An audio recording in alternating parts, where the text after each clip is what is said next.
Ang Barangay Hinebra ayon dito sa mga reports ay pinag-aaralan kung paano nila makukuha ang serbisyo nitong si Ben Phillips, ang big man na dinraft ng Converge Fiber XS. Shoutout muna kay Katsakino Dukusin, Romeo Conchada at sa iba pa nating mga viewers. Sa ngayon, para do sa mga hindi pa nakakaalam, ito si Ben Phillips ay dinraft ng Converge sa second round. At hanggang ngayon, hindi pa naglalaro dito sa Fiber XS. Ang balita kasi, ito raw si Ben Phillips ay maganda na ang takbo ng negosyo doon sa Estados Unidos at yan ang dahilan kung bakit siya ay parang hindi na interesado na maglaro dito sa PBA. Pero susubukan pa rin daw ng Barangay Hinebra na ito'y bigyan ng kontrata at kung sakasakali ay of course kinakailangan nila munang hilingin yung rights nito mula sa Converge.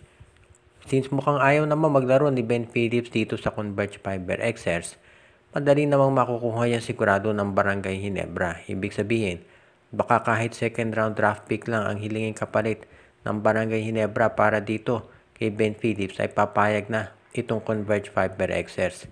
Kaya hindi naman magiging issue dito yung rights niyan. At sa ngayon, itong Barangay Hinebra kung sakasakali na seryoso silang makuha itong si Ben Phillips, magiging isa yung asset dito kay Coach Tim Cone.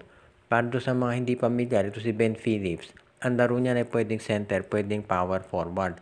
So kapag yan nakuha ng Barangay Hinebra, maraming bagay yan na pwede makontribute dito sa lineup ni Coach Tim Cone.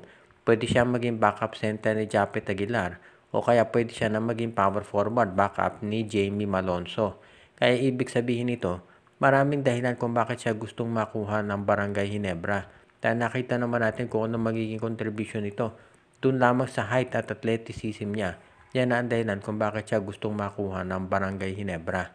At dahil nga ito hindi naman naglalaro sa Converge, madali nila makakausap ang Fiber XS para ma-release ito.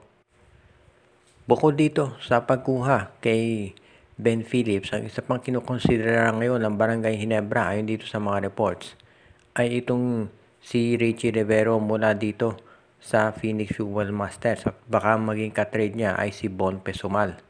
Itong si Richie Rivero ay isa doon sa mga point guards, pwede rin masabi natin na shooting guard o small forward ng Phoenix na magagamit ni Coach Tim Cone bilang backup dito kay RJ Abarientos at dito kay Scottie Thompson.